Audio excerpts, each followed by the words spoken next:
thoughts kicking off this week? Huge challenge for us, go on the road, play another power conference team in Duke, who's 2-0, coming off of a really good win at Northwestern on Friday night. Got a chance to watch a little bit of it on TV, not much. We were focused in on Merrimack, but got a chance to obviously watch all their film the last couple of days. Really good team, played really good defense. As we know, Manny's a defensive coach. You can see his imprint on this team. They play hard, they play fast, they play physical. Offensively, new quarterback, elite from Texas. Well, he transferred from Texas, but he's a kid from Sarah High School, which is a high school I knew very, very well at UCLA. Recruited a lot of kids out of that school. It's one of the best programs on the West Coast. Kid's been coached up, great competitor. It was actually my youngest son's favorite school. He always wanted to go to Sarah. We used to go over there and work out on the weekends, actually. So I know the lineage. I know where this kid's from, man, and he's a good player. So we got our hands full, and our intent is just to remain focused on what we can control and have a great week of practice and go out there on Saturday night in a tough environment and cut it loose and try to play great football and work as hard as we can to beat a really good team.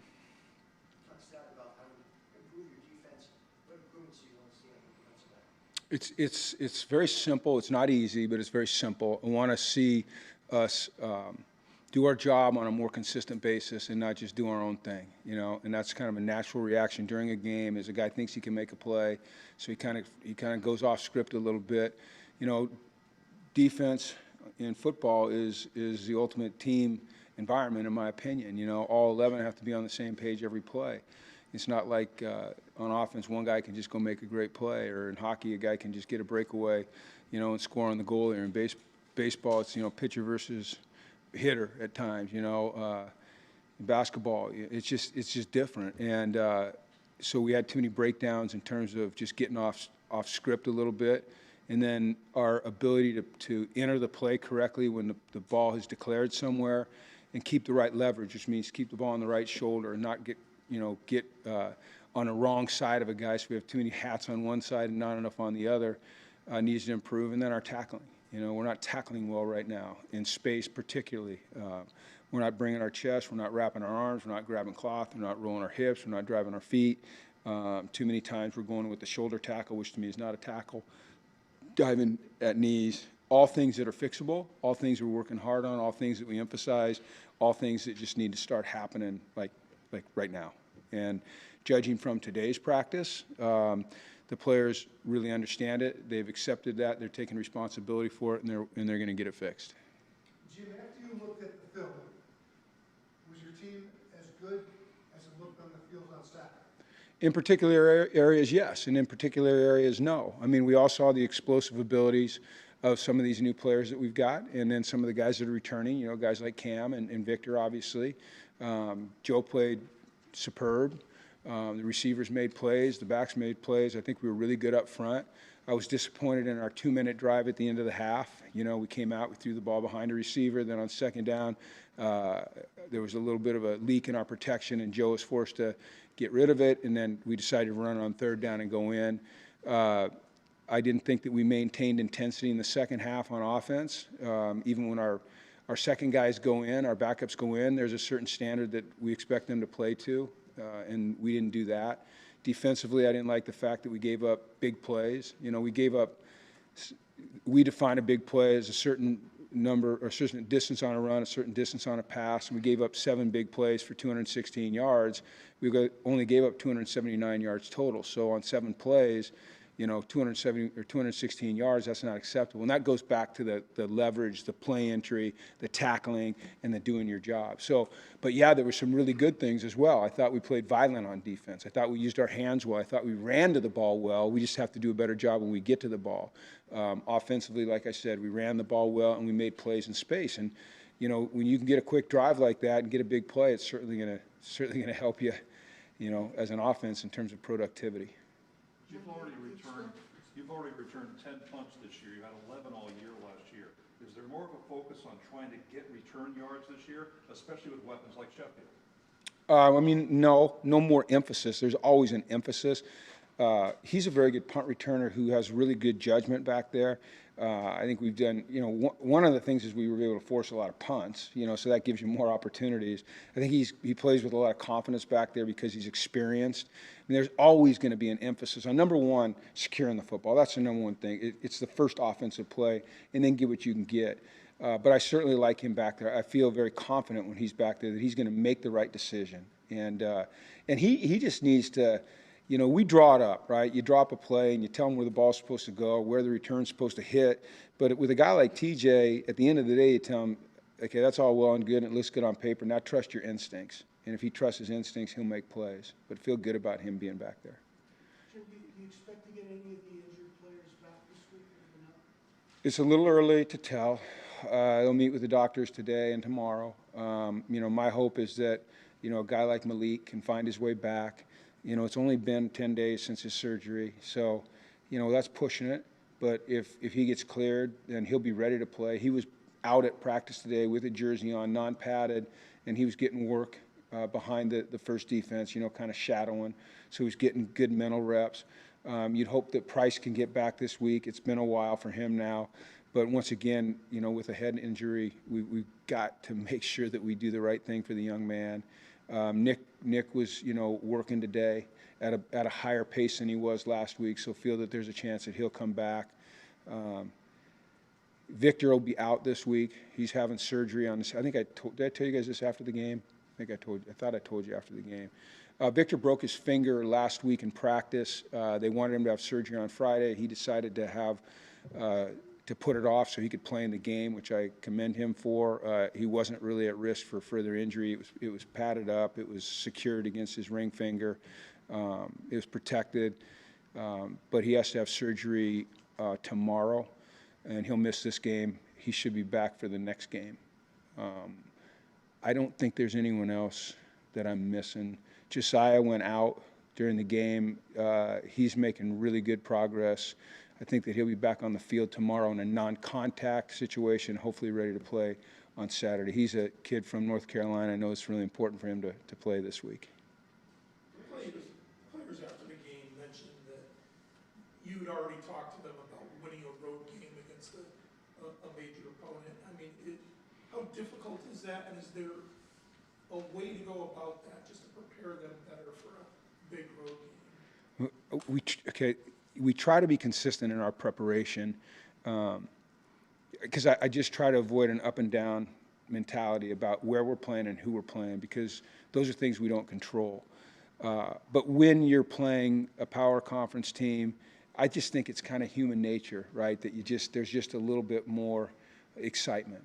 And there's excitement for every game, don't get me wrong, but just, there's something there. There's a little bit more of a challenge when you're a group of 5 team that's presented to you. And if you're a competitor, it's natural to kind of rise up to that. And it's all about mindset. And then it's, during the week, the preparation, creating the right mindset, the right mentality.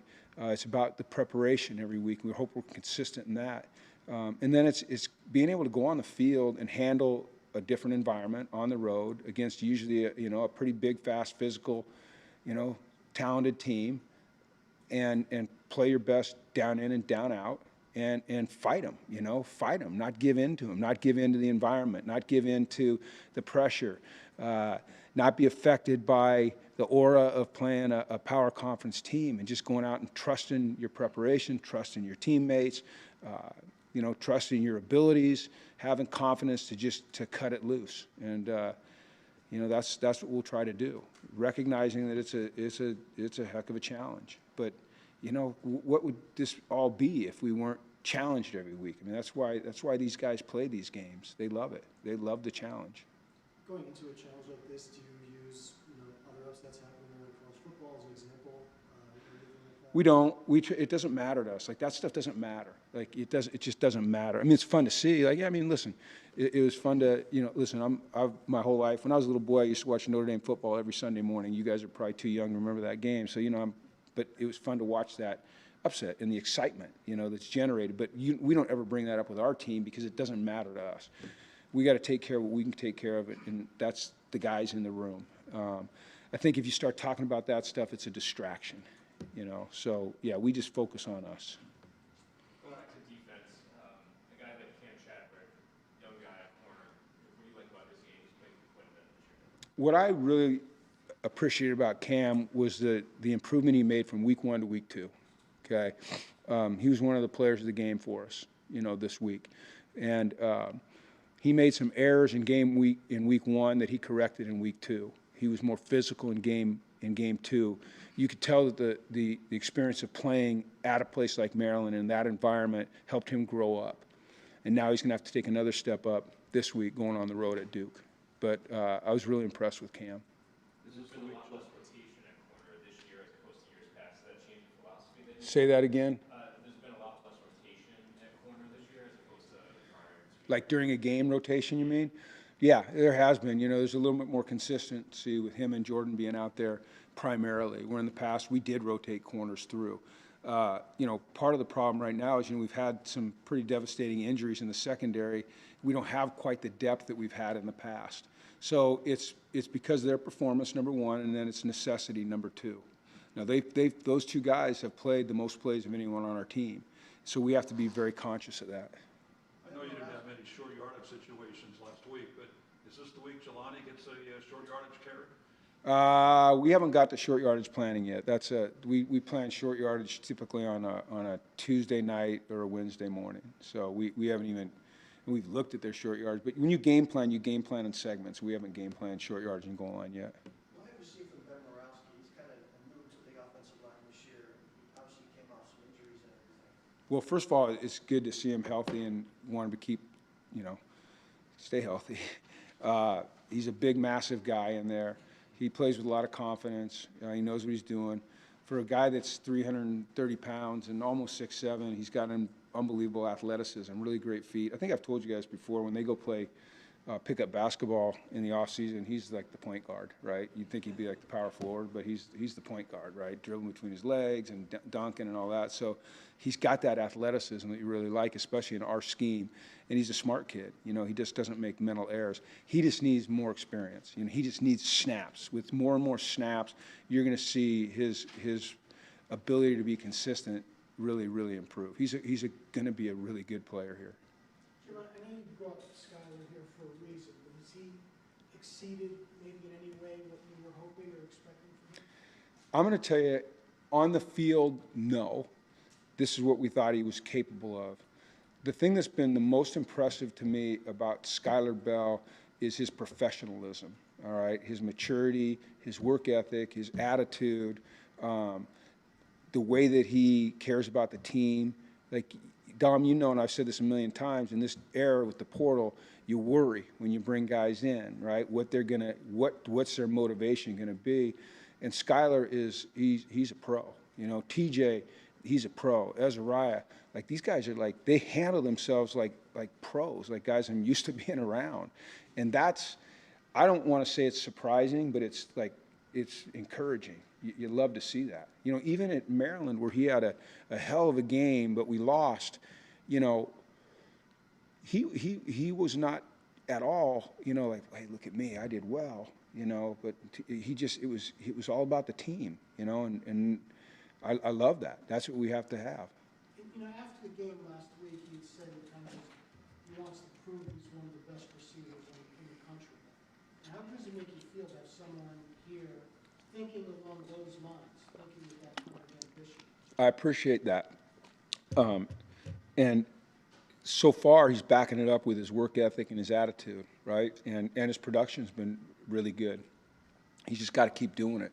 I'm confident that he will, And look, I really like the kid, I mean, my favorite play so far this season, by far, was Cam Edwards' catch and run down the sideline. If you watch that play and you watch it late, he blocks his guy not once, but he blocks his guy twice, and Cam gets in the end zone. And so, sometimes receivers aren't going to make that commitment. And here's a guy that's a darn good downfield threat. He's a darn good guy with the ball in his hands and getting yards after catch.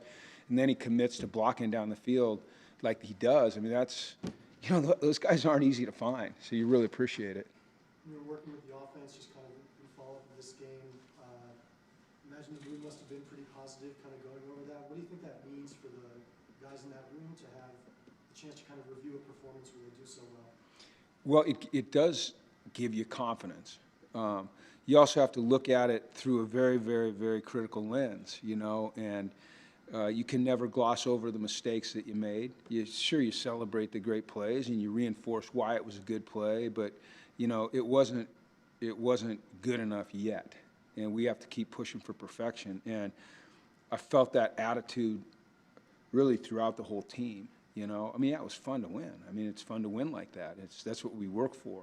But the last thing you ever want is to feel satisfied, and I don't think our guys feel satisfied at all. And I think, you know, having a challenge like Duke coming right at us, you know, that gets you right back in the right frame of mind. And I felt that today. I thought today was one of the better practices we've had, shoot, in a long, long time.